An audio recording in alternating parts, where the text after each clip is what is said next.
are here at Corruption HQ. Attorney General Ken Paxton's office is right behind us. Ken Paxton is the most corrupt politician in America. He has used his public office to enrich his donors. He is everything that's wrong with this broken political system. I was part of the bipartisan majority in the Texas House that voted to impeach our corrupt Attorney General. Ken Paxton is also guilty of legal corruption. He sued to block the Corporate Transparency Act, which would have cracked down on corporate money laundering. He used his public office to enrich his donors through public policy. But Ken Paxton is just the symptom. Our broken political system is the disease.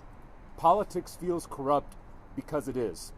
We don't have a government of, by, and for the people. We have a government of, by, and for the billionaires. Billionaire mega donors buy politicians, and then those puppet politicians turn around and rig the rules in favor of those billionaires at our expense. We can't afford to buy a home, but billionaires are getting another tax break. We can't afford childcare, but billionaires are getting another tax break. We can't afford the medicine we need to live, but billionaires are getting yet another tax break. Every time things get worse for us, things seem to get better for them. We have an affordability crisis because we have a corruption crisis. Politics feels corrupt because it is, but it doesn't have to be. Today, I am announcing an anti-corruption agenda so we can take back this broken political system for working people. We must ban corporate PACs, ban super PACs, ban members of Congress from trading stocks and enriching themselves while they're in office. And it's not just money. We must ban partisan gerrymandering, overhaul the Supreme Court, pass term limits, and require every member of Congress to hold town halls so their constituents can hold them accountable. This is how we build a government of, by, and for the people. It won't be easy. We're going up against those billionaire mega donors and those corporate PACs. They are trying to install their top puppet in this U.S. Senate seat. The most corrupt politician in America wants a promotion, and those billionaires will do whatever they can to give it to him. Politics feels corrupt because it is, but it doesn't have to be. Thank you all for being here, and I'll now take your questions. All right. Can you put a finer point on overhauling the Supreme Court? You talk about adding members, constitutional amendment? And I hope y'all have this agenda in front of you from our team. What we're proposing is two things. One is instituting term limits for Supreme Court justices. This will have benefits for our politics in a lot of different ways. It'll help lower the temperature when we have these vacancies on the court. It'll also ensure we have more of a balance in terms of partisanship so that these appointments are spread out over administrations evenly. And then we also want to see much more transparency, many more ethics laws placed on top of the Supreme Court. As we have seen in recent years, these billionaire mega donors can buy Supreme Court justices just like they buy elected officials in the U.S. Congress or here in the U.S. Senate. Caleb? How can you run against billionaire mega donors and still take contributions? So I have said many times that, like in the legislature, I have put forward policies to fix this broken political system, and I have voluntarily put some of those policies in place in my office, but I will not unilaterally disarm. We need a system where we all play by the same rules, and that's exactly what I proposed in the Texas legislature. It's what I'm proposing now as a candidate for the U.S. Senate. Here. You have a question? How do you propose to get partisanship out of gerrymandering? It seems kind of imbued in the whole process. And again, this is stuff that I worked on in the state capitol. I put forward a plan that would have put in place a citizen-led, independent redistricting commission here in Texas. I think we need that in every state in the union. And back to Kayla's question, we will not unilaterally disarm. Many of you know that during the quorum break last summer, I advocated for states like California to respond to the redistricting power grab in Texas. But what I want to see is partisan gerrymandering banned in every state in the union, in red states and blue states alike. I want to see these independent commissions where we can finally have fair maps. I believe that voters should choose their politicians, not the other way around. California has an independent redistricting commission, and their map, even before the redraw, was still overwhelmingly Democratic, even higher than the And there will be districts, there will be states that vote for one party over the other. That's okay. But what I want to see is both parties having a fair shot to win every district. We have to have free and fair elections in every community where, again, voters are choosing their politicians, and you don't have politicians choosing their voters by drawing these crazy districts and manufacturing the outcome they want in an election. That is corruption. Again, we oftentimes think corruption is stuff that just involves money, but corruption is really just the betrayal of the public's trust. It is when people in power hold on to power at all costs, and when they subvert the public's will. And you see that with money, but you also see it with things like partisan gerrymandering. You see it with things like folks making a career out of public service.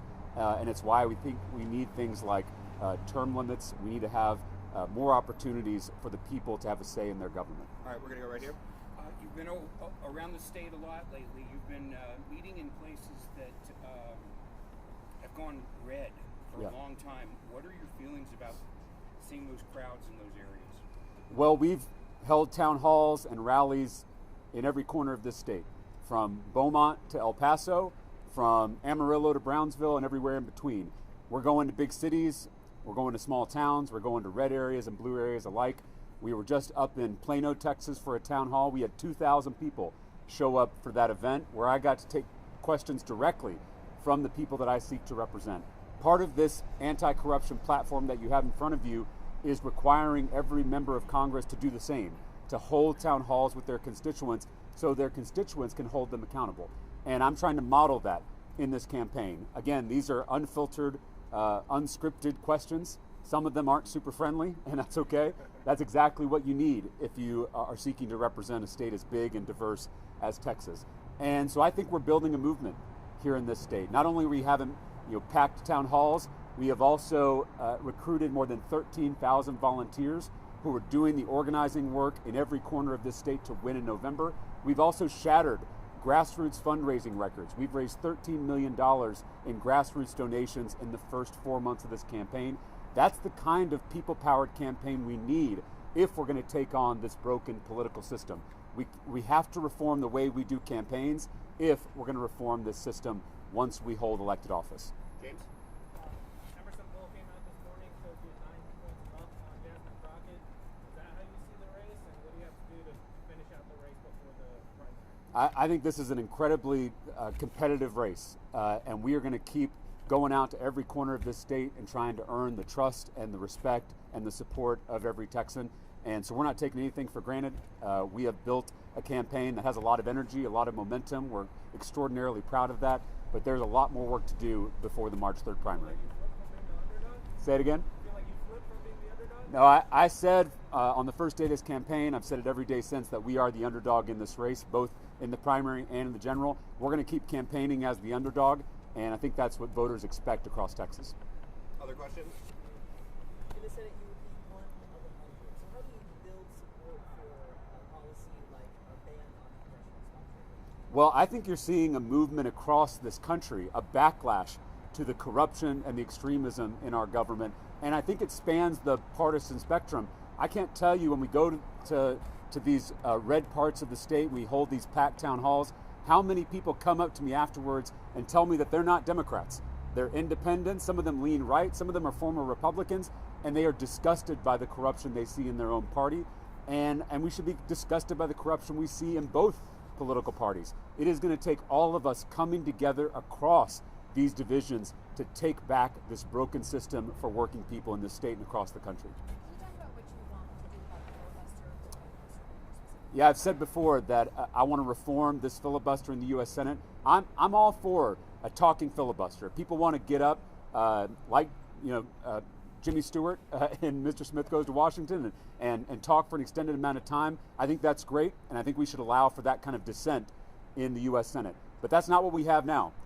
Any senator can threaten a talking filibuster and kill any legislation that the majority wants to pass. That is not a democracy.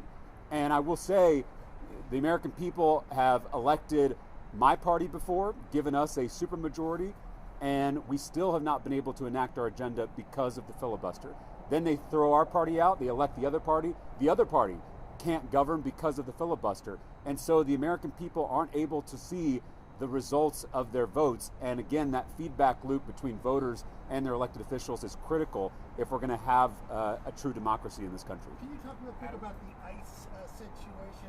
Listen, and incorporate into your answer, if you can, President Bush is suggesting that martial law might be necessary in Minnesota, and could that happen in Texas? Well, I hadn't heard that second part, but I will just tell you that when we win this seat, we have to launch a full top-to-bottom investigation into ICE. We must haul these masked men before Congress so the world can see their faces. I think we're all sick of the extremism that we've seen on this issue from the current administration. We should be cracking down on the cartels, not our communities. We should be deporting gang members, not small business owners. We should be hunting down human traffickers, not moms and babies. And so I think you're going to see across the political spectrum, across this state, voters rebel against the kind of inhumane policies that we've seen implemented by the current administration. In a system with congressional term limits, how do you make sure that the institutional knowledge that was in some of these longtime legislatures isn't transferred to lobbyists who are there for 2 or 3 decades who then know the system better than some of the incoming?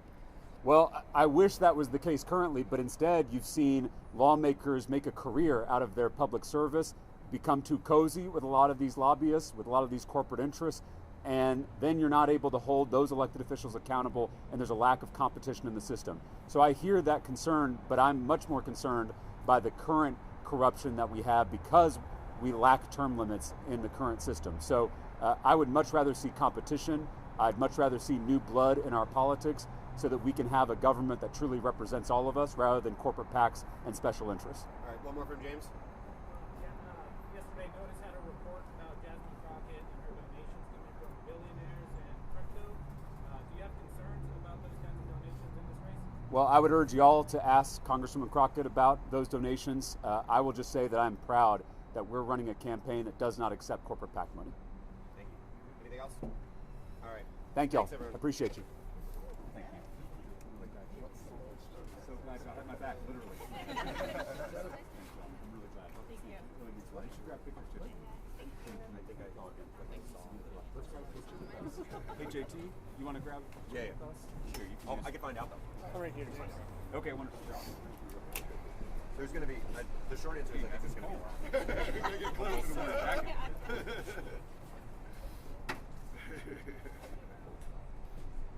Perfect. Thank you, guys. Awesome. I appreciate y'all. Thank you. And you can keep the signs. There you go. I appreciate y'all. It means a lot. We'll see you soon. Thank y'all. We'll see you soon. Oh no. Thanks for the assist, Tim. Sure. What's up? Turn in that receipt. Well, You know, work for free.